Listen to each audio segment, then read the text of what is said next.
Stan Smith, and I'm here with the best-selling author Neale Godfrey, who's also a campaigner for financial and career literacy for children. Neale, welcome. Great to be here, Stan. Well, my first question is that I can understand the importance of literacy in financial and career matters for young people, but why should a CEO care at all? A CEO has to care. Your research showed that kids start thinking about careers as young as middle school. And all they really know about careers is what they see on television or what their parents do, which means it's a very narrow view of the world. And if the CEO of the future wants to stock his or her business with new talent, they better be hooked in to that next generation. But don't you think that's the parents' responsibility to teach kids financial and career literacy?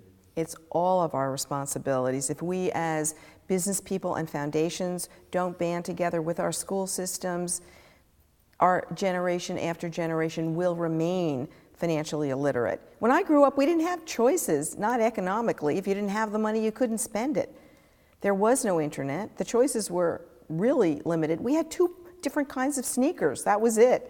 Today, there are infinite possibilities. We had 5 different candy bars. I mean, we get on overload when we walk into the stores. That's great. But if we don't teach these kids about choices, who's going to give them the tools? I understand that there are some young people who've said they've even thought of going to college when they wouldn't have before. How did that work? Isn't that wonderful? What we were doing is dealing with middle school kids and high school kids, and now we're even looking at the community college market. And one of the children that we were dealing with was a kid who was a dropout and a tough kid, and he came from a broken family, and he was just going to be another statistic. And just after a few weeks of Life Inc., he walked into the vice principal's office and said, "I need AP courses." And she was stunned by this announcement and said to him, "What do you mean?" And he said, "You don't know what AP courses are? I'm going to college. I need them now or I'll never get to college. And Life Inc. has shown me that I can dream dreams, but you, vice principal, need to help me get there." Let's talk a bit about the reality of where we are today. We are in a tough economic climate. Time is money, and CEOs have more than enough to consider. I ask again why we can't just wait a few years until things return to normal before we get involved in this. We can't afford to wait, Stan. Our next generation is here, and unless we plan to come to a screeching halt in American business, if we don't look at your research, if we don't look at the generation that's coming up, if we don't look at what the workplace looks like today with an eye to the future, what do we have? We have nothing. So you're saying that there's some urgency because of perhaps the bind that people have gotten themselves into because they can't budget and don't budget. I mean, where do adults come into this? Should we be teaching adults and not kids? I mean, isn't that more urgent? Well, what's wonderful is that the parents will learn along with the kids. That one of the connect points is not only the school but also the home. And that's why a lot of my financial literacy material goes into the home, so that the parent can learn along with the child and have those aha moments. Because somehow we never learned about earning, saving, spending, and sharing. We got the spending message, but we didn't get the rest of it. So what I'm trying to do is connect the dots and make it very accessible to everybody.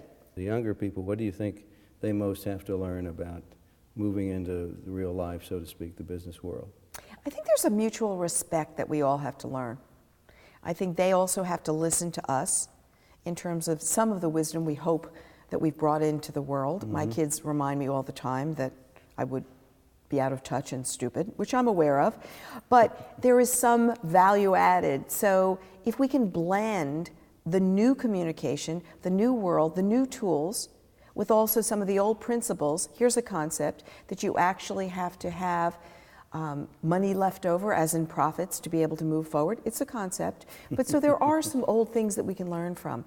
But together, this is the new generation. It's the melding of the old and the new and the next. And that is the workforce of the future.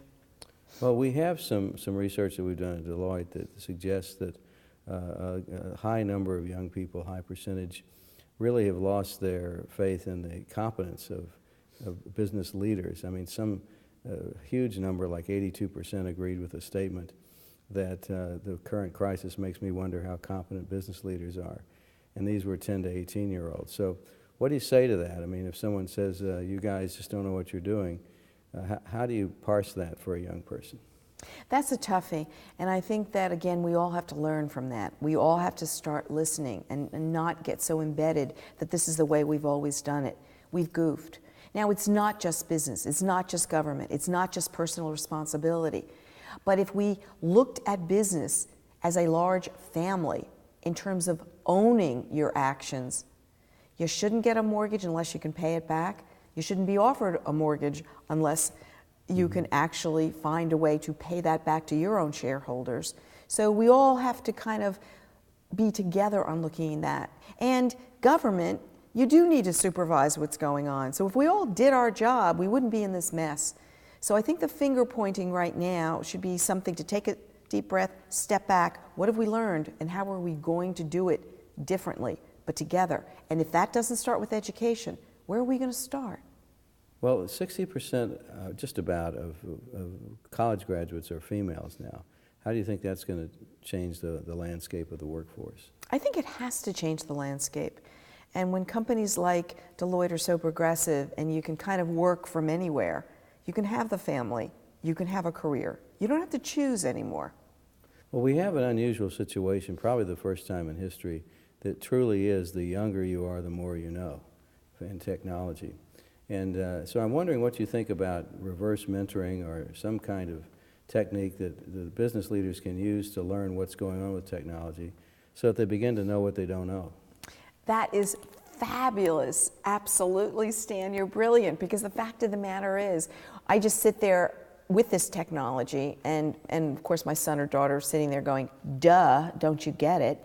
And I need to reverse mentor, but they need to teach me, not just do it and sort of take the machine away from me and go, okay, watch, teach me. Mm-hmm. And I love the idea of reverse mentoring. That's brilliant. I love that. Well, let's talk about some of the other issues of communication, because you run a business and you know what's required.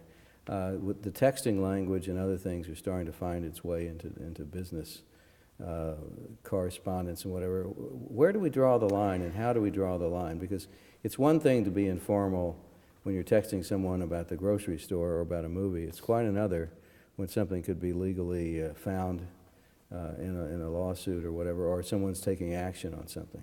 I have to tell you, I still get my back up a little bit when I get a letter that has text language in it and not actually real English.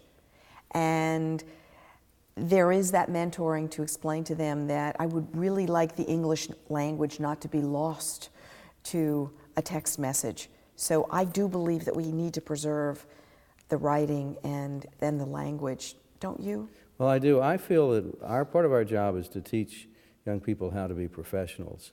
And that means not in a judgmental way, but in a very firm way, making clear that the reason language is developed is to express ideas and thoughts, and to also make it a better place for all of us, because people then have minimize misunderstandings because you actually understand the same words in the same way.